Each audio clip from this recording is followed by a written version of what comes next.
अस्सलामुअलैकुम। उम्मीद है कि आप लोग सब खैरियत से हैं और दुआ ये कि आप हमेशा से मुस्कुराते रहें। तो आज जो है मोहम्मद हाशिम हसीब लोग जा रहे हैं गांव अपनी नानों के घर, और हम जो हैं फरदान और उनकी मामा और उनके नाना घर में अकेले हैं होंगे। तो अभी बस तैयारी कर रहे हैं। अभी जल्दी से हमने उनका बैग तैयार किया है। और आज फ्राइडे था और टाइम भी शॉर्ट था और बहुत जल्द जो है इस्लामाबाद पिंडी के रास्ते भी बंद हो जाएंगे। तो जल्दी जल्दी हसीब को किया रेडी। और ये मेरी जो ब्राम है, ये मेरे और फारूक की बहुत अच्छी कोलीग है। ये हमें जब हम अबू धाबी में थे और फरदान की बर्थ के ऊपर उन्होंने हमें एज अ गिफ्ट दी थी। चूँकि फरदान आप बड़े हो चुके हैं तो अब इस ब्राम की बिल्कुल भी ज़रूरत नहीं है। तो मैंने सोचा कि क्यों ना इसको गाँव भिजवा दिया जाए, क्योंकि ऑब्वियसली बात है यहाँ घर छोटा है और जगह कम है। भाई का शेड्यूल ड्यूटी का हमेशा से ही सख्त रहा है। हमने जब भी कहीं जाना होता तो हमें भाई के अकॉर्डिंगली अपने प्लान्स को सेट करना पड़ता है और बहुत सारी चीज़ें हमें स्किप करनी पड़ती हैं, क्योंकि हम एक ऐसे एरिया में रहते हैं जहाँ पे अपनी कन्वेंस का होना बहुत ज़रूरी है और कन्वेंस के साथ ड्राइवर का भी होना बहुत ज़रूरी है। खैर, भाभी जब भी बाहर कहीं जाती हैं, कहीं भी उन्होंने अकेले फरदान के बगैर जाना होता है तो सबसे ज़्यादा उनको टेंशन फरदान की होती है। तो जाते जाते हज़ार इंस्ट्रक्शंस दी जाती हैं मुझे।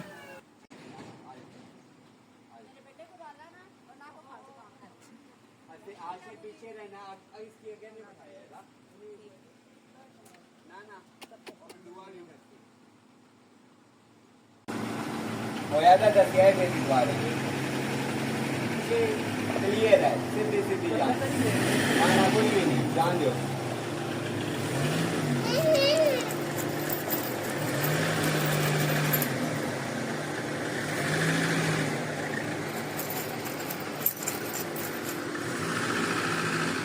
ठीक है, जान दो। अब हम देखेंगे कि मोहम्मद फरदान का क्या रिएक्शन होगा। अभी तो मामू ने उनको उठाया हुआ है, लेट्स सी क्या होता है।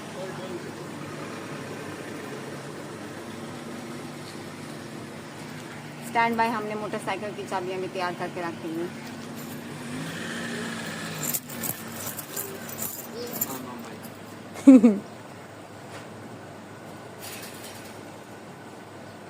अभी तो अमन सुकून में मोहम्मद फरदान मामू के पास है, शायद इसलिए उनको इतना फील नहीं हुआ। मोहम्मद फरदान सब छोड़ के चले गए मेरे बेटे को, सब छोड़ के चले गए।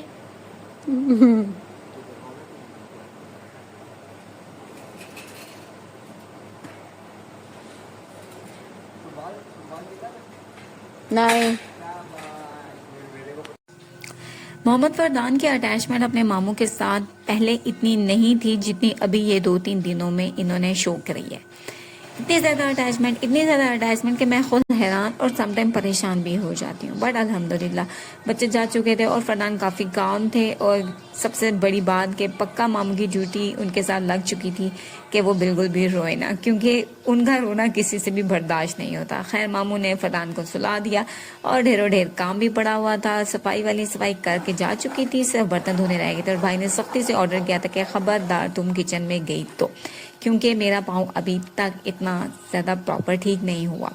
सो मैंने कहा भाड़ में जाए बर्तन, अभी फ़िलहाल बर्तन को मैंने नहीं धोना। सो मेरा दिल चाहा कि आज क्यों ना कोई मीठा बनाया जाए। सो मैंने सिंपली पतली सवैयाँ ली और इनको पानी में बॉयल किया। मैं इनको हमेशा पानी में बॉयल करती हूँ और फिर इनको स्टेन कर लेती हूँ। इसका फ़ायदा ये होता है कि जब वो बन जाती हैं उनका अजीब सा जायका नहीं होता, क्योंकि मैंने इनको फ्राई नहीं करना था।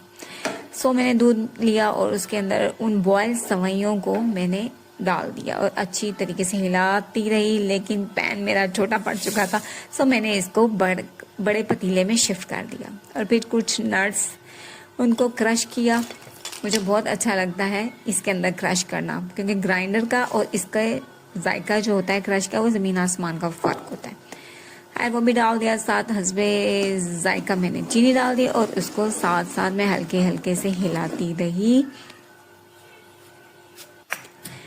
क्योंकि अभी मौसम चेंज हो रहा था और लाजम मलजूम है बच्चों को गर्म फ्रॉम इनसाइड भी रखना।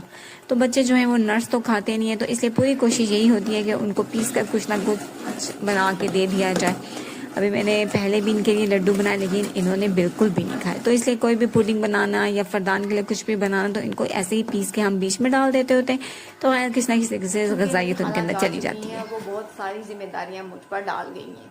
जब भी वो घर से बाहर होती हैं, फरदान की खाला तो बहुत सारी जिम्मेदारियों की लिस्ट बना के जाती हैं फरदान के अबाउट। कब खाएंगे, कैसे खाएंगे, क्या खाएंगे, कब सोएंगे, कैसे सोएंगे। सो जा चुकी हैं, तो उनका ऑर्डर था सख्ती से कि जब ये सोकर उठें पुडिंग खाने के बाद इनको लाजिम फ्राइज खिलाने, क्योंकि मेरे बेटे को फ्राइज बहुत पसंद है। तो फिर हमने जल्दी से इन्होंने पुडिंग खाई है और अब ये खा रहे हैं, एंजॉय कर रहे हैं फ्राइज माशाल्लाह से, और साथ कोकोमेलन।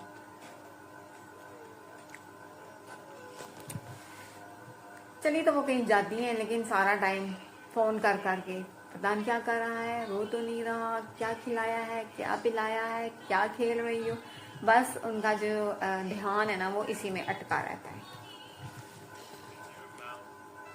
शनी, मम्मा को नहीं आज देना, मम्मा को। आपकी तो मुझे आ गई है प्रधान। प्रधान is busy with his poem.